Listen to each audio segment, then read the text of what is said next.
want you to close your eyes for just a second and really visualize a space that is built entirely on an unspoken social contract. Just completely built on trust. Exactly. Picture the mechanics of your standard modern conveyor belt sushi restaurant. You walk in, the lighting is bright, families are chatting everywhere, and running right past your shoulder is this continuous looping track of raw, unprotected food. Just out in the open. Right out there. You are sitting mere inches from a stream of plates that have already passed by, dozens of total strangers. And the person sitting upstream from you could theoretically reach out and contaminate your meal. But you know they won't. Right, you just know they won't. And the person downstream relies entirely on the assumption that you aren't going to touch theirs either. It's a chain of trust. It really is. The entire business model, the physical architecture of the building, the pricing structure, it all functions on this beautiful, invisible web of mutual collective trust. So hold that image of civic harmony in your mind and consider the absolute systemic shockwave that occurs when a single 10-second smartphone video proves that the invisible web is actually a complete illusion. Yeah, it forces a total recalibration of how we view public spaces, honestly. We operate under the assumption that a high-trust society is just a permanent state of being, you know? But that video demonstrated how a business model optimized for trust becomes incredibly fragile the very moment that trust is breached. And that structural fragility is exactly what we are pulling apart today. We are looking at a deeply analytical, highly provocative piece of writing. It's a blog post titled Vagrant Children 2.0 Originate from the Brain, written by a Japanese expat who goes by the pen name Quiet Beef. Such an interesting pen name, too. Right. And look, this isn't just a superficial look at internet pranks. Right. Quiet Beef uses the viral sushi terrorism incidents in Japan as a lens to examine neurobiology, the historical evolution of societal gatekeeping, and, well, the sudden collapse of trust-based systems in the digital age. It's a massive scope. But before we dissect his framework, it is necessary to establish the boundaries of our analysis today for you, the listener, because Quiet Beef makes some very strong, controversial assertions in this text. Oh, absolutely. He really goes there. He does. He engages in what is effectively armchair diagnosis, making direct claims about the neurodivergence, intellectual capacities, and socioeconomic backgrounds of the individuals captured in these viral videos. He uses medical terminology to categorize sociological behavior. Right, which is a big leap. Exactly. So we are going to neutrally report and map out his hypotheses because his perspective offers a fascinating, if severe, look at a cultural tipping point. However, we are analyzing his sociological framework as an artifact of this moment. We are not endorsing his medical claims or, validating his specific diagnoses. Yeah, we are treating his essay as a roadmap of one man's profound disillusionment. We're tracing the logic of his argument to see exactly how he arrives at his conclusions about society. And to understand the architecture of his argument, we really have to start with the personal stakes, because his timeline as an observer is uniquely detached. Quiet Beef has been living in the United States for nearly 30 years. And that 3-decade gap is the crucial context for his entire worldview. I mean, when he left Japan, the conveyor belt sushi industry, Kaiten sushi, was not the polished cultural phenomenon it is today. Not at all. In his recollection, it was considered low-level dining. It was a cheap, functional way to eat, not a point of national culinary pride or some sophisticated family event. He actually mentions he had never even set foot in one before he left for America. He just had no interest. But during those 30 years he spent abroad, the industry completely transformed. It became highly automated, fiercely competitive, and just universally beloved. It turned into a modern Japanese cultural touchstone. Which changes how he views it from afar. Right, and so he develops this very specific, nostalgic ambition. Upon returning to Japan, the very first thing he wants to do is take his wife to experience a modern Kaiten sushi restaurant. He viewed it as a way to reconnect with the modernized version of his home country. It represented a safe, idealized vision of modern Japan to him, but that anticipation collides directly with the algorithm. While he's still in the US, preparing for this return, he begins seeing the viral videos of these restaurant pranks surfacing on social media. The algorithm strikes again. Always.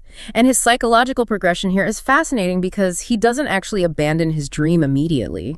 He processes the escalation of these incidents in 2 distinct phases. The first phase is what we can call the baseline incident, which was the Hama sushi video. In this one, a child is filmed intentionally putting wasabi on passing plates of sushi that other people ordered. Now, the natural reaction for most people planning a trip there would be outright cancellation, like, I'm out. Yeah, most people would just say, forget it. But Quiet Beef analyzes it. through a strictly utilitarian lens. He separates the moral outrage over the bad manners from the actual physical threat, concluding that, from a coal hygiene perspective, the wasabi prank is barely safe. Like, it's annoying, it ruins the food, but it isn't an intimate biological threat. He demonstrates this pragmatic tolerance for a certain baseline level of human mischief. A child misbehaving with a condiment doesn't shatter the structural integrity of the restaurant's concept for him. It's an anomaly he can mentally bypass. Yeah, he can brush it off. Right. But the second phase, the Sushiro incident, introduces a variable he absolutely cannot bypass. No, the Sushiro video fundamentally alters his reality. We are talking about a young person filmed repeatedly licking the communal soy sauce bottles, running his tongue around the rims of the unused teacups that sit permanently at the table for the next guests, and touching the passing sushi on the belt with saliva-covered fingers. It's visceral. It really is. The mechanism of contamination changes entirely from a misplaced condiment to direct, intentional saliva sharing. And for Quiet Beef, that specific biological intimacy triggers an immediate, irreversible paradigm shift. He describes making a light-speed decision. The dream of taking his wife is instantly dead. He resolves that he will never step foot in a conveyor belt sushi restaurant. Never, ever. Never. But what is critical here is that this wasn't just a reaction of sudden disgust. It was the realization of a dormant fear. Yeah, he admits that even 30 years ago, he always harbored a subtle, lingering anxiety about the core concept of the conveyor belt. I mean, the idea of unprotected food navigating a gauntlet of strangers always bothered his subconscious. When he sees the Sushiro video, he doesn't think, oh, how shocking. His internal monologue is, the time has finally come. That phrasing, the time has finally come, implies an inevitability. He viewed the high-trust model as a statistical anomaly that was eventually bound to regress to the mean of human unpredictability. It's the realization that the protective measures we rely on are often purely aesthetic. Think about the sneeze guard at a standard buffet. We look at that curved piece of glass and feel a sense of security. But an open conveyor belt lacks even that aesthetic barrier. It's like realizing the sneeze guard at a buffet isn't there to protect the food from the air, but from us. Oh, that's a perfect analogy. Right. Is the author saying the conveyor belt model was fundamentally flawed from the very start? Yes, that is a precise distillation of his viewpoint. Quiet Beef is observing that the entire Kaiten sushi model removed the sneeze guard entirely, assuming the customers themselves would act as the barrier. The system substituted physical architecture with social architecture, and that video proved the social architecture was totally hollow. Just completely empty. The psychological shift moves from a low-grade anxiety about hygiene to a concrete structural certainty that a business model relying entirely on the blind trust of the general public is fundamentally untenable. The social contract was breached, and he realizes there are zero physical redundancies in place to catch the failure. Which forces a pivot in his analysis. Because once he determines the structural model is permanently broken, the immediate question becomes who, specifically, is breaking it. He moves from diagnosing the failure of the restaurant to diagnosing the perpetrators. And he does this by building a historical sociology of what he terms the unwelcome guest. To understand the modern perpetrator, Quiet Beef argues we have to examine the historical precedent. He introduces the concept of Furoji 1.0. This requires us to look back at the Showa 40s, so the late 1960s to the 1970s, specifically within the 23 wards of Tokyo, which is the landscape of his youth. And the term furoji roughly translates to vagrant children or wandering orphans, right? Exactly. In post-war, rapidly developing Tokyo, these individuals were a highly visible reality on the streets. They lacked stable homes, traditional family structures, and social discipline. But the defining characteristic, according to Quiet Beef, was their visual distinctiveness. You could identify a Furoji 1.0 from a block away. They wore soiled clothes, they looked unkempt, their demeanor was distinctly outside the societal norm. And because they were visually identifiable, society developed a defense mechanism against them, like harsh, immediate visual gatekeeping. Shopkeepers in the 1970s didn't wait for a Furoji to sit down and cause trouble. The author describes the shopkeepers of that era as often arrogant and fiercely protective of their establishments. If someone unrecognizable to the neighborhood or someone looking unkempt approached the door, they were turned away on sight. Wow, just rejected at the door. Just instantly. It was a brutal, exclusionary filter, but structurally it functioned perfectly to keep the unwelcome guest out of the communal dining space. The threat was visible, so the perimeter was secure. The human eye was essentially the primary security apparatus of the Showa era. But Quiet Beef points out a massive demographic and economic shift that brings us to the present day. He introduces Furoji 2.0. The modern iteration of the unwelcome guest has evolved primarily through economic homogenization to completely bypass that visual security apparatus. Right, because Furoji 2.0 possesses all the external markers of a safe, integrated citizen. They have homes, they have parents, they have completed compulsory education. Thanks to fast fashion and mass production, they wear the exact same normal, clean clothes as everyone else. The Gyuniku effect. Exactly. Oh. And critically, they carry smartphones, which acts as the ultimate modern passport of normalcy. So when Furoji 2.0 walks into a brightly lit, modern family restaurant, the staff, who are trained in modern hospitality, not the harsh gatekeeping of the 1970s, see a standard, paying consumer. Quiet Beef highlights a stark generational vulnerability here. The older generation of shopkeepers, the ones who intuitively understood visual gatekeeping, are aging out or have already passed on. Yeah, that intuition is just gone. And just as that localized defensive intuition fades, a new, completely invisible demographic of unwelcome guests is flooding into public spaces unchallenged. The filter is broken because the threat is camouflaged by modern consumerism. It's camouflage. That's the perfect word for it. It functions exactly like a computer virus. Furoji 1.0 was like a glaring pop-up ad you immediately close. The system flags it instantly. But Furoji 2.0 is a Trojan horse. It looks like a normal app, maybe a system update. It wears the right uniform, it pays the entry fee, it sits in the booth. The system registers it as a friendly entity. It isn't until the code actually executes, until the soy sauce bottle is compromised, that the system realizes it has been breached from the inside. The aesthetic test of modern society is passed, rendering the restaurant completely defenseless against the malicious intent. It's a brilliant way to conceptualize it. But this analytical path leads Quiet Beef to his most aggressive and arguably most controversial deduction. Right. Here is where it gets intense. Yes. Because if your Furoji 2.0 looks completely normal on the outside, what is the actual nature of the malicious code? What is the internal mechanism driving this self-destructive public behavior? He refuses to accept the standard internet reaction, which is just unbridled moral outrage. He explicitly states his core philosophy, which is that there will always be scientific reasons behind odd behavior. When he sees the videos, he steps back to formulate a hypothesis based on biology. Instead of just getting emotionally angry, the author prefers to step back, form hypotheses, and analyze the why. He is proposing a deterministic biological root for the behavior. He argues that all human folly of this magnitude is essentially a brain bug. He believes there is a neurological or developmental anomaly that overrides rational self-preservation. To illustrate this, he applies this framework to two specific viral incidents, conducting a form of observational armchair diagnosis. Right. The first case study is the Hirokatsu incident. This involves a YouTuber with a relatively substantial following, about 40,000 subscribers. He filmed himself at a tonkatsu restaurant, licked the lid of the communal sauce bottle, posted it online, faced immediate and overwhelming public backlash, and subsequently deleted the video in a panic. A classic sequence of internet regret. Oh, totally. Yeah. But Quiet Beef dissects the footage, not for the act itself, but for the physiological micro-expressions of the creator. He argues that the sequence of events, the act, the posting, the panic, demonstrates a total absence of calculated malice. Instead, he observes what he calls an intellectual accident property. He notes a subtle dullness in the creator's physical movements and facial expressions, interpreting this as a biological inability to project cause and effect. Intellectual accident property. That is such a clinical, almost chilling phrase. It really is. He is essentially saying the individual's prefrontal cortex, a part of the brain responsible for risk assessment and projecting future consequences, is functionally compromised or underdeveloped. The creator physically couldn't simulate the inevitable public backlash before executing the action. He extends this exact same neurobiological framework to the Sushiro incident. When observing the young man involved in the saliva contamination, Quiet Beef focuses entirely on the negative space of the video, the moments between the actions. The waiting periods. Right.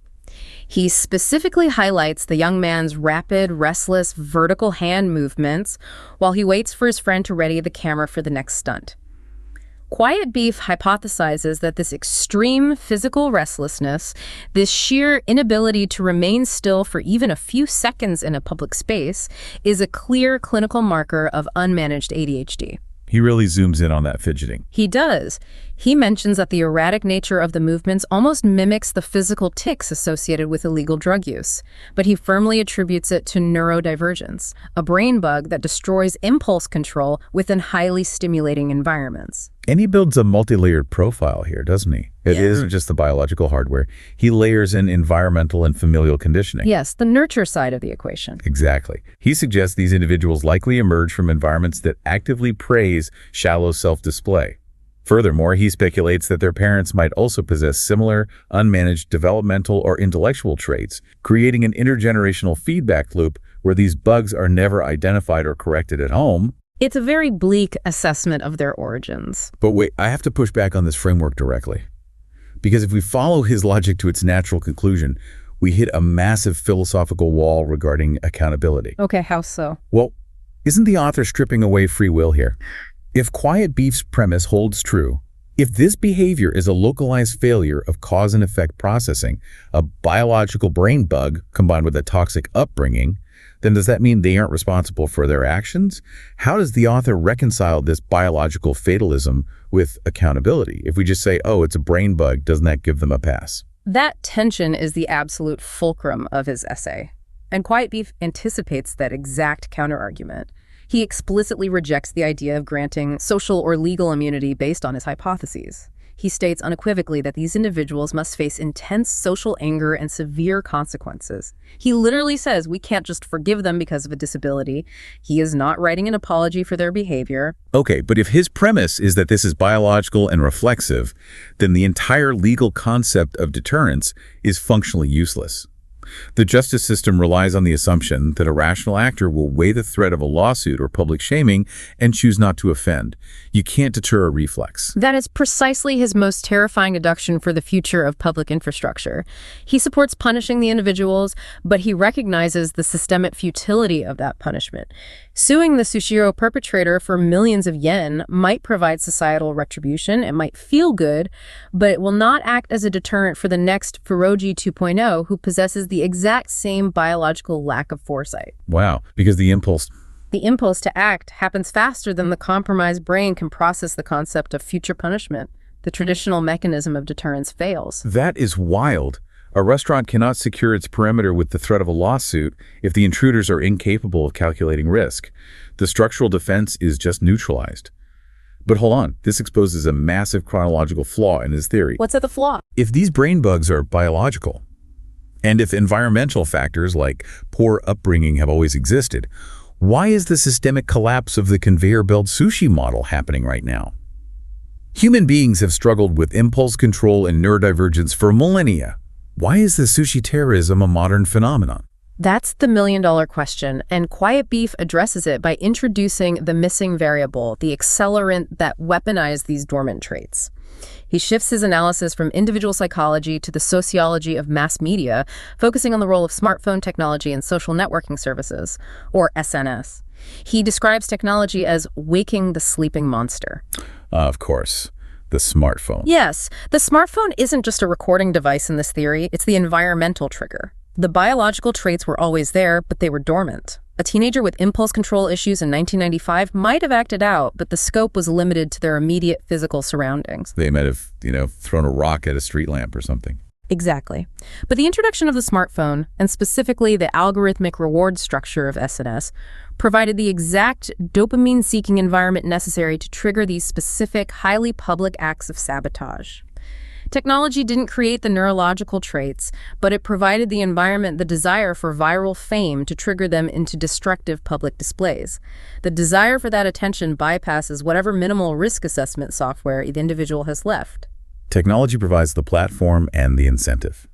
But Quiet Beef expands on the implications of this visibility, framing it through a very specific cultural and generational lens. Yeah. He mentions arriving at a profound realization as he approaches his late 50s and 60s, an age demographic referred to in Japan as Erakan. Yes, era. Which stems from Kanreki, the traditional celebration of one's 60th birthday, marking a completion of the zodiac cycle and a time for deep life reflection. It's a culturally recognized era of gaining a broader, more cynical, or perhaps more realistic wisdom about human nature. Exactly. And from this vantage point of Urchin, he realizes that everyone in society, wise or foolish, possesses some degree of affliction, some behavioral distortion, or a bug in their brain. He references a previous analysis he wrote about a highly successful elite couple, the Mira couple, using them as proof that even those supposedly at the apex of society harbor hidden psychological or neurological flaws. So humanity has always been inherently flawed. The baseline human behavior hasn't actually degraded.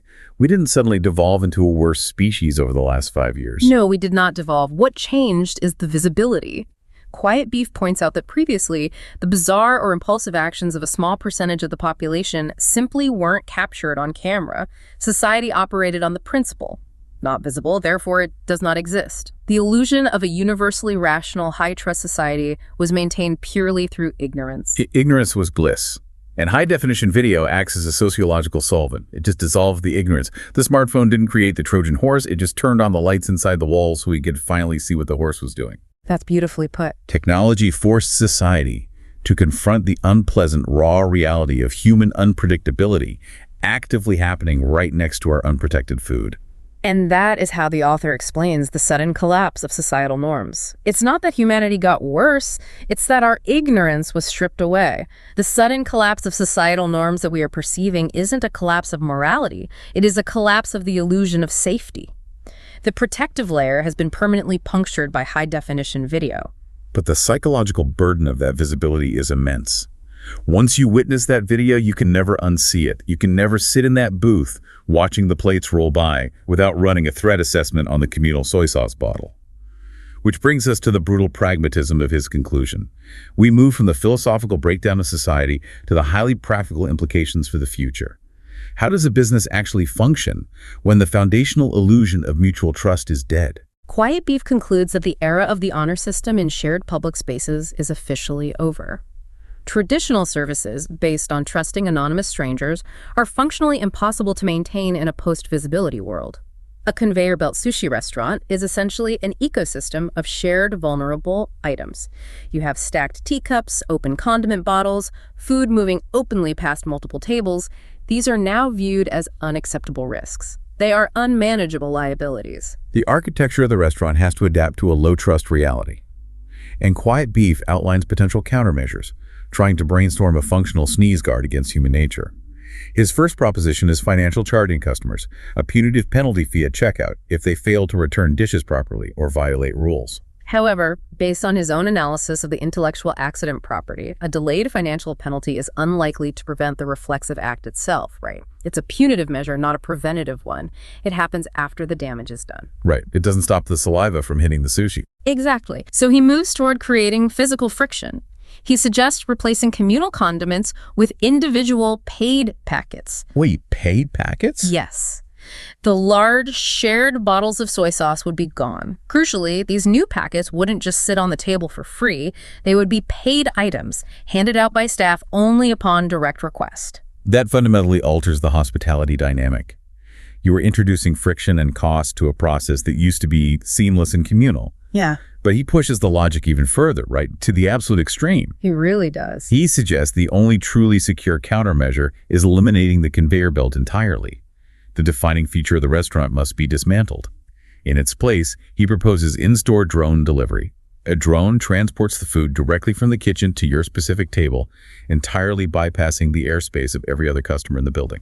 It is a radical, almost dystopian reimagining of the shared space. He argues that replacing human trust with robotic logistics is the only viable path forward because he foresees a much darker escalation. Darker than just pranks. Yes. He warns of a darker possibility, that these seemingly random prank videos could inspire actual organized terrorism within conveyor belt sushi restaurants, intentionally targeting the vulnerable open food system. A coordinated malicious attack targeting the supply chain on the belt. That is the nightmare scenario. But, hearing that drone idea, it sounds like a sci-fi dystopia. We go from sharing a meal in a communal space, trusting our neighbors, to having a robot drop a hermetically sealed packet of sushi onto our table just to bypass our fellow humans. The psychological cost of his proposed solutions is staggering. We are talking about designing restaurants as defensive fortresses. The cost of securing the system against the invisible threat is the complete eradication of the communal experience.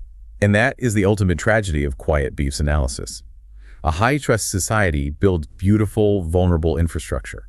But when technology exposes the flaws in human biology that threaten that infrastructure, society is forced to adopt the cold, isolated architecture of a low-trust environment. Let's synthesize the core of this deep dive. We have explored Quiet Beef's intensely analytical, pessimistic perspective on how viral pranks at sushi restaurants aren't just a trend of bad manners. He views them as a catastrophic intersection of forces: the underlying biological brain bugs that strip away impulse control, the economic camouflage that allows Feroji 2.0 to bypass visual gatekeeping, and the hypervisibility of smartphone technology that turns dormant traits into public spectacles. Together, these elements have irrevocably destroyed the mutual trust that certain business models rely upon, forcing us to envision a highly fortified, isolated future of dining. It is a rigorous, unflinching look at how rapidly a cultural norm can disintegrate when the unvarnished reality of human behavior is broadcast without a filter. It really is a profound shift in perspective. As we wrap up, I want to leave you, the listener, with a new angle to ponder on your own. Think about your daily routine. Think about grabbing a coffee from a communal pot in the office kitchen. Think about using a public touchscreen at the self-checkout, or simply sitting on a crowded subway. How much of your peace of mind, your ability to exist in public spaces without persistent anxiety, relies entirely on the fragile assumption that every other person in that room is playing by the exact same neurological rulebook as you? The next time you use a shared space, ask yourself, are we still operating on mutual trust or just mutual blindness? If you enjoyed this, smash the like button and hit subscribe so you never miss an upload. Thank you for watching, and I'll see you next video.